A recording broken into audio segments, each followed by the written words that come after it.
Bwana Yesu asifiwe. Ninakusalimu sana katika jina la Yesu Kristo. Na kwa kuwa bado tuko katika mwezi wa kwanza wa mwaka 2026, naomba nikutakie tena heri ya mwaka mpya. Mwaka 2026 ukafanyike baraka katika maisha yako katika jina la Yesu Kristo. Ninayesema nawe ninaitwa Hannington Kabuta, mchungaji wa kanisa la Tanzania Assemblies of God, usharika wa Dar es Salaam Pentecostal Assembly. Kanisa hili ninalolichunga kama mchungaji kiongozi liko katika jiji la Dar es Salaam, wilaya ya Ubungo, maeneo ya Goba. Ratiba zetu za ibada ni hizo hapo zinazopita. Tafadhali karibu uabudu pamoja nasi tutajisikia vizuri kukuona mpendwa na ndugu yetu. Nikukaribishe tena katika kipindi cha siku ya leo, na nikushukuru kwa kuendelea kufuatana nami katika vipindi mbalimbali ambavyo nimekuwa nikikuletea kupitia channel yetu nzuri ya NYTV.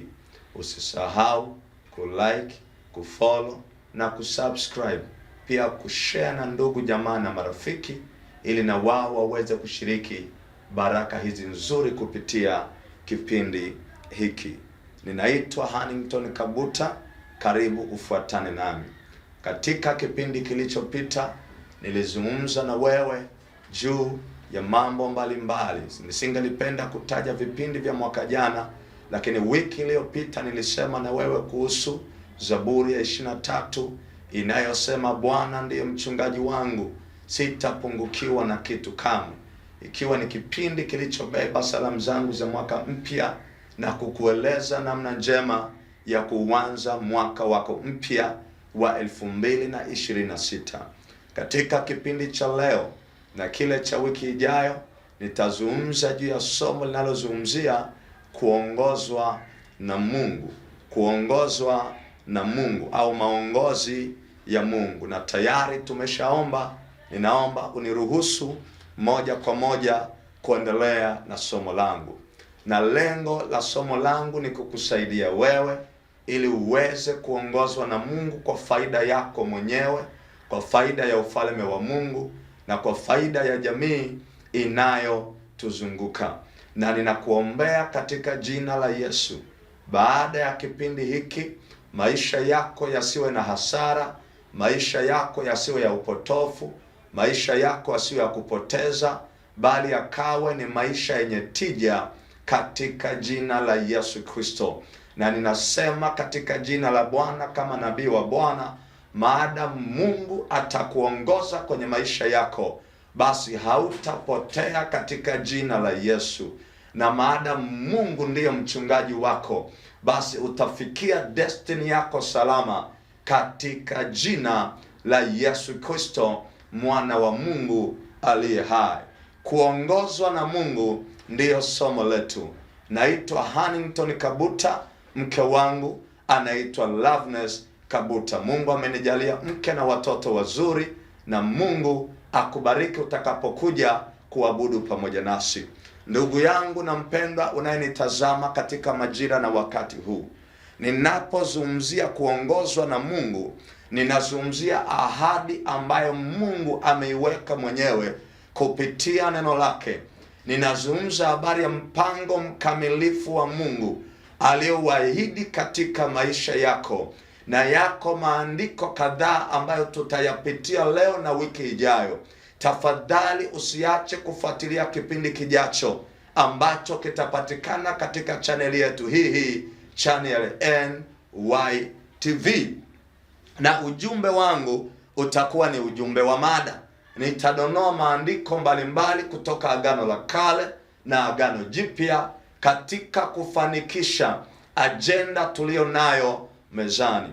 Na katika kipindi hiki cha kwanza, baada ya utangulizi wangu, ninatamani nikukumbushe wajibu wako kama mtu wa Mungu katika kuyatafuta mapenzi ya Mungu. Wajibu wetu, wajibu wa mwanadamu katika kuongozwa na Mungu. Na wiki ijayo nitazungumza juu ya njia mbalimbali anazozitumia Mungu kuwaongoza watu wake. karibu ufuatane nami. Na andiko la kwanza ambalo nitaanza nalo ni andiko la Zaburi ya 32 mstari wa 8. Andiko hili kwa wiki 2-3 limekuwa likipiga kelele katika moyo wangu, na ndiyo maana nimeona sasa nimempendeza Roho Mtakatifu nililete andiko hili mbele zako katika wakati na majira haya. Kumbuka, Mungu wetu ni Mungu wa mpango na mpangilio. Tangu mwanzo amekuwa akiwaongoza watu wake ili walitumikie kusudi lako, na Mungu amekuwa akitumia njia mbalimbali kusema na watu wake ili apate kuwaongoza katika mapenzi yake makamilifu kwa ajili ya faida ya wao wenyewe na kwa ajili ya faida ya Mungu na ufalme wake. Na yapo maandiko mbalimbali katika Biblia ambayo yanamwonyesha Mungu akihusika moja kwa moja katika kuwaongoza watoto wake. Zaburi ya 32 mstari wa 8, Biblia inasema, nitakufundisha na kukuonesha njia utakayoiendea, nitakushauri jicho langu likikutazama. Nitarudia tena, andiko letu la msingi katika mafundisho ya leo yanayohusiana na kuongozwa na Mungu ni Zaburi ya 32 ule mstari wa 8. Biblia inasema, nitakufundisha na kukuonesha njia utakayoiendea, nitakushauri na jicho langu litakutazama, au jicho langu likikutazama, au mimi Mungu mwenyewe nikikuangalia. Pendwa mtazamaji wangu, katika kipindi hiki kizuri, hii ni ahadi ya Mungu kwa watoto wake.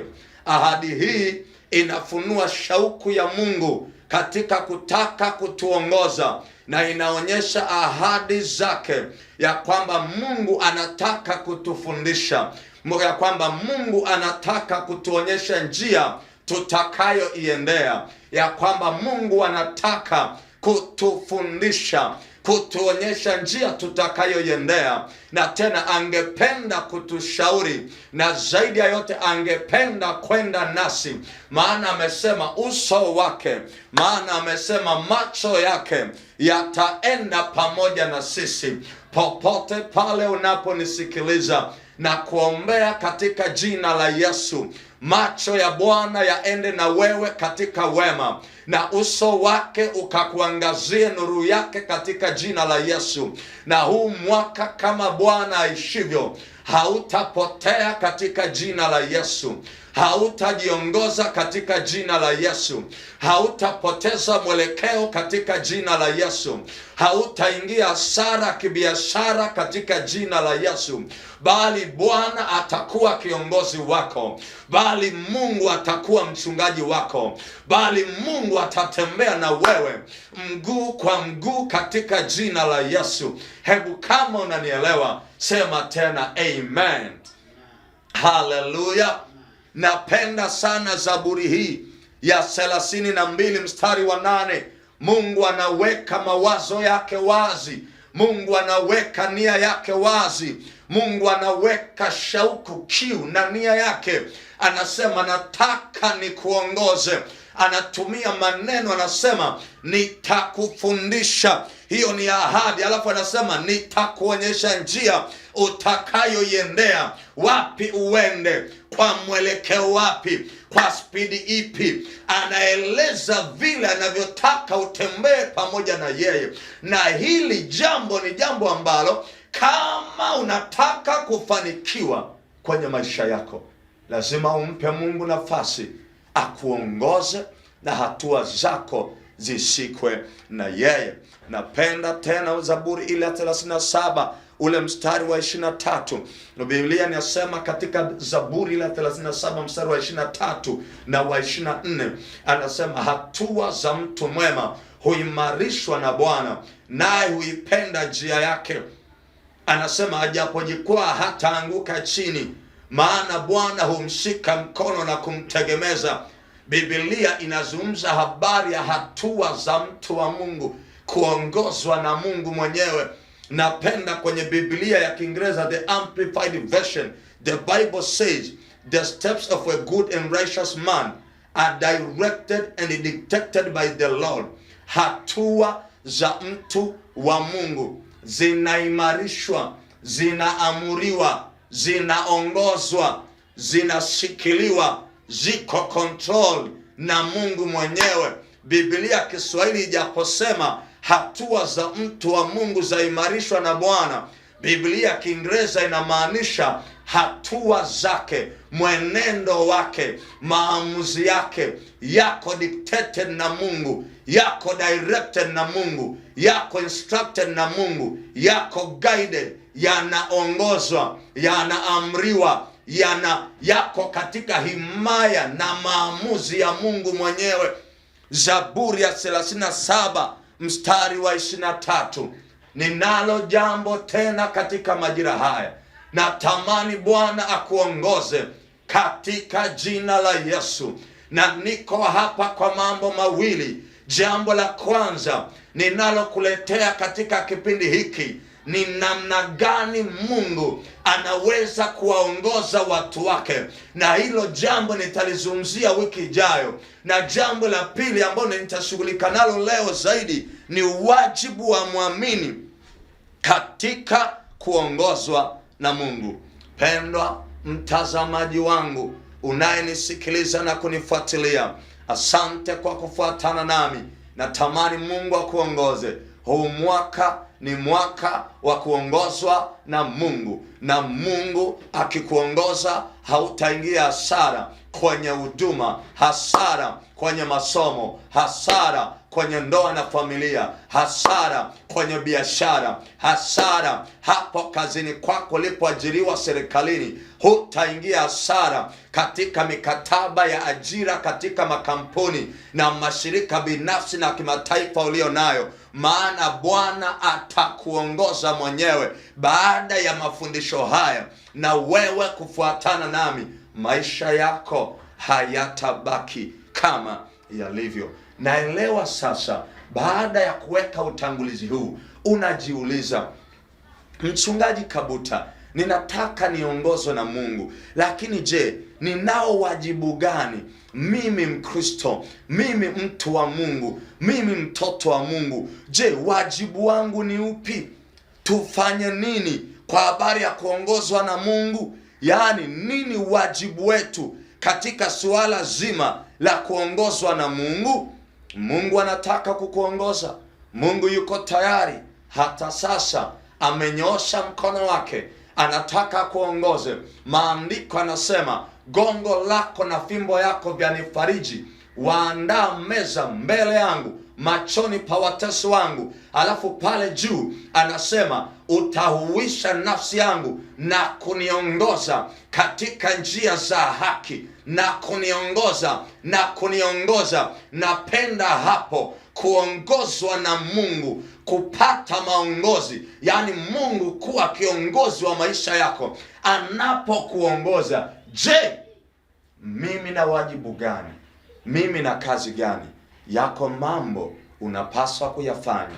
Katika kipindi hiki naomba nizungumzie mambo 4 tu, wajibu wa muamini katika kuongozwa na Mungu. Jambo la kwanza, ili Mungu akuongoze, kuna jambo la kwanza unalopaswa kulifanya, ni kumwamini Mungu na kumtegemea yeye 100%.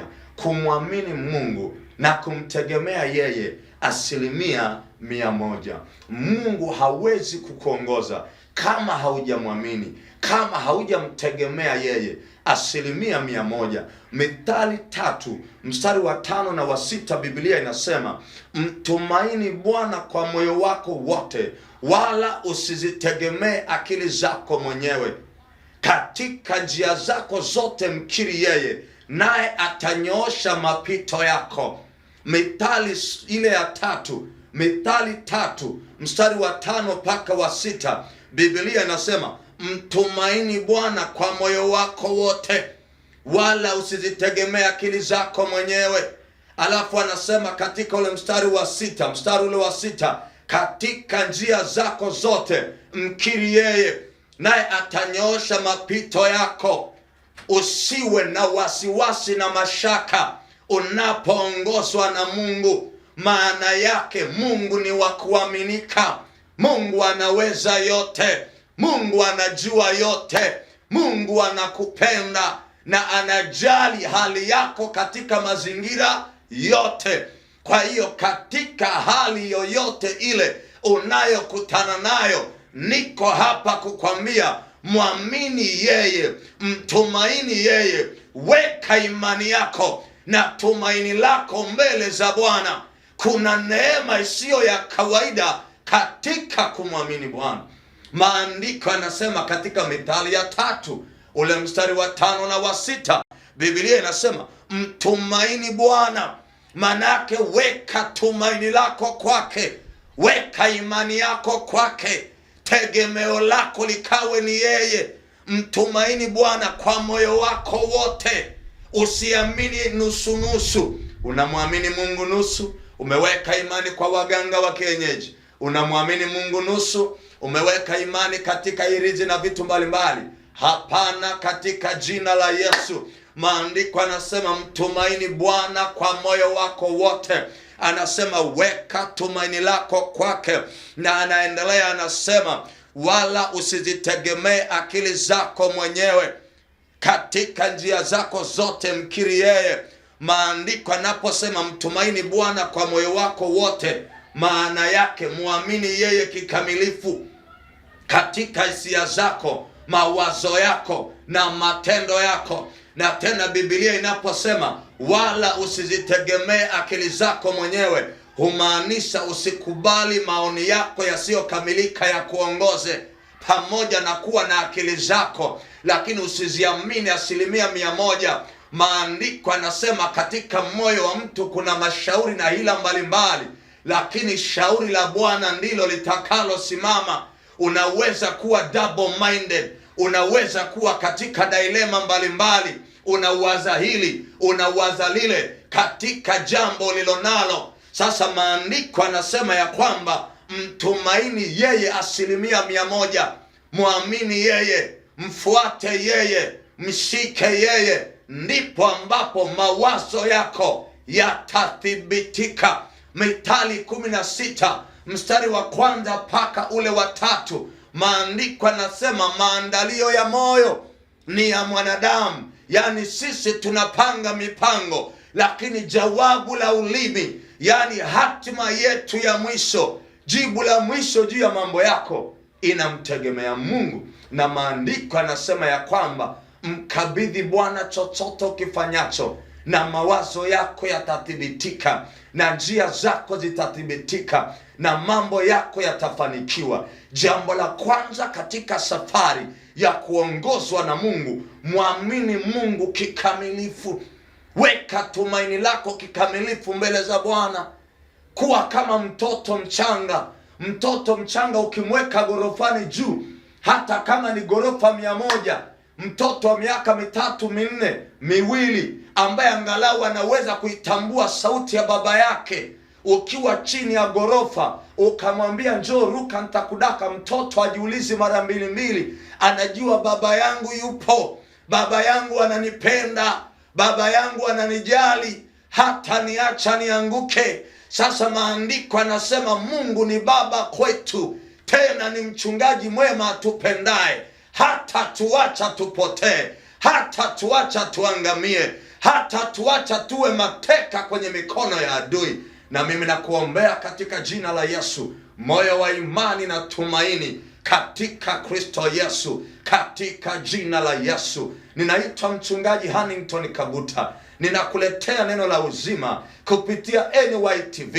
Mimi ni mchungaji wa kanisa la Tanzania Assemblies of God TAG, usharika wa DPA hapa Goba, Dar es Salaam. Leo ninakujia kwa somo linalozungumzia kuongozwa na Mungu, na majira haya ninazungumza habari ya nifanye nini ili niongozwe na Bwana. Wajibu wangu ni upi? Je, katika safari ya kutembea na kuongozwa na Mungu, je, should I be passive? No, you have something to do. Unalo jambo la kufanya, na jambo mojawapo la kufanya, muamini Mungu. Mithali inasema muamini Mungu, mtumaini kwa moyo wako wote, na ndipo ambapo utafanikiwa. Pendwa mtazamaji wangu, liko jambo la pili ambalo unapaswa kulifanya katika kuongozwa na Bwana. Jambo la pili ni kumwomba Mungu atuongoze. La kwanza, kumtumaini Bwana. Jambo la pili ni kumwomba Mungu atuongoze, yaani tuonyeshe uhitaji wetu wa kuongozwa na Mungu kwa njia ya dua, kwa njia ya sala, kwa njia ya maombi. Mungu ni Mungu anahitaji kuombwa, anahitaji wewe. Ukiwa na hitaji lako, nenda kwake, mwambie lile hitaji lako ulilo nalo bila kuogopa. Maandiko yanasema hampati kwa kuwa hamuombi, hamnavyo kwa kuwa hamjaja mbele zangu tuombe. Na maandiko yanasema katika kitabu kile cha Isaya, njooni tusemezane, asema Bwana. Maandiko yanasema tena katika Isaya, njoo tusemezane, eleza haja ya moyo wako upate kupewa haki yako. Hautapewa haki yako kama haujaomba.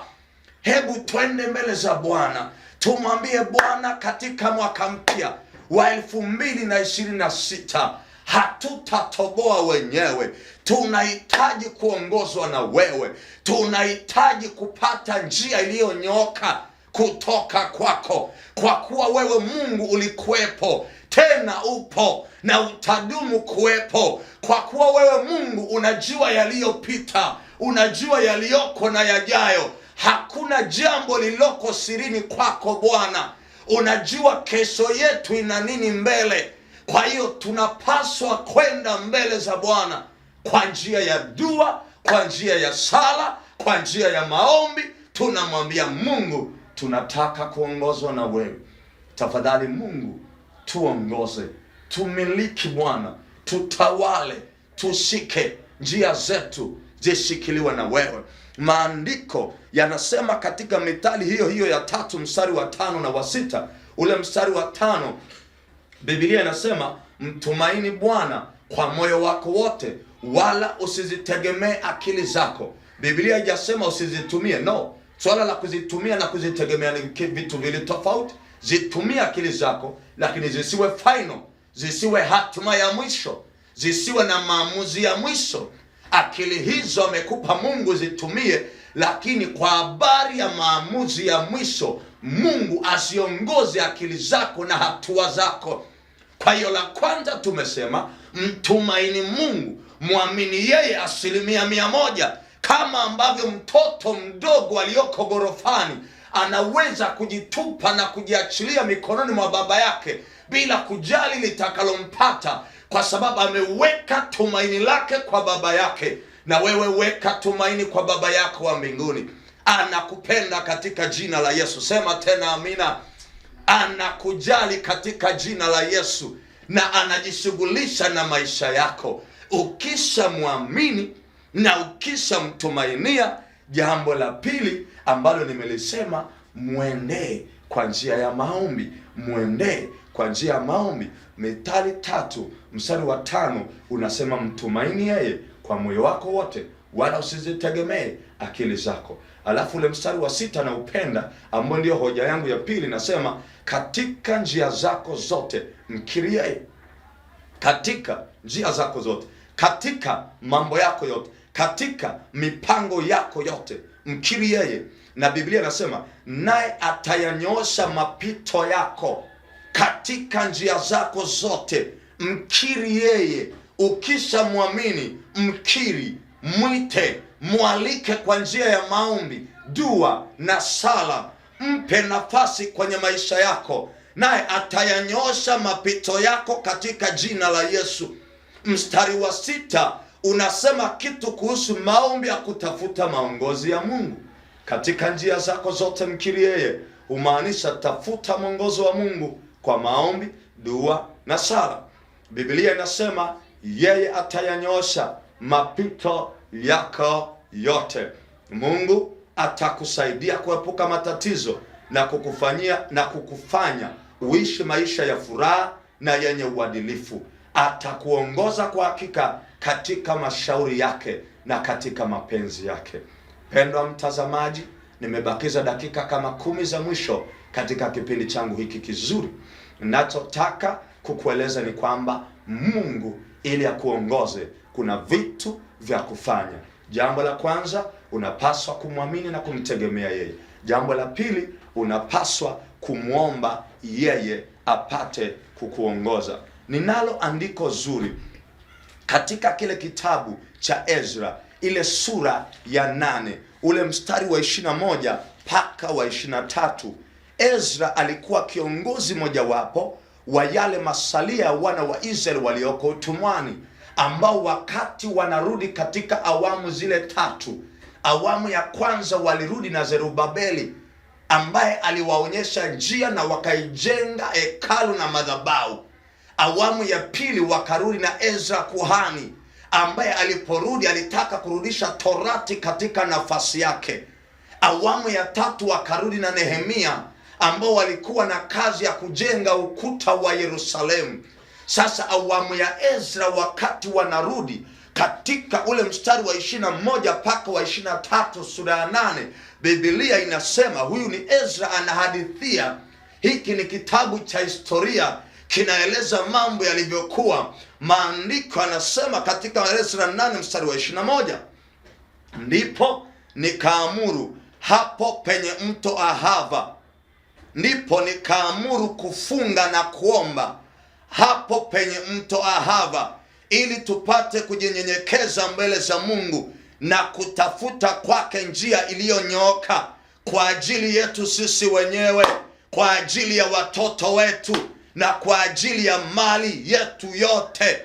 Ezra sura ya 8 mstari wa 21 anahadithia safari yao njiani ya kurejea ilivyokuwa. Anasema ndipo nikaamuru kufunga na kuomba tulipofika kwenye mto Ahava, na anaeleza sababu kubwa mbili. Moja, ili kujinyenyekeza mbele za Bwana. Mbili, anasema ili kutafuta kwake njia iliyonyooka, yani kutafuta maongozi ya Mungu na mapenzi ya Mungu makamilifu kwa habari yetu wenyewe na kwa habari ya watoto wetu na kwa mali zetu tulizo nazo. Pendwa mtazamaji wangu, jambo la pili la kufanya ili uongozwe na Bwana, ingia kwenye maombi, ingia kwenye mifungo, maombi ya binafsi, maombi ya kanisani, maombi ya mfungo na sio ya mfungo, maombi ya aina mbalimbali. Ili Mungu apate kukuongoza unahitaji maombi.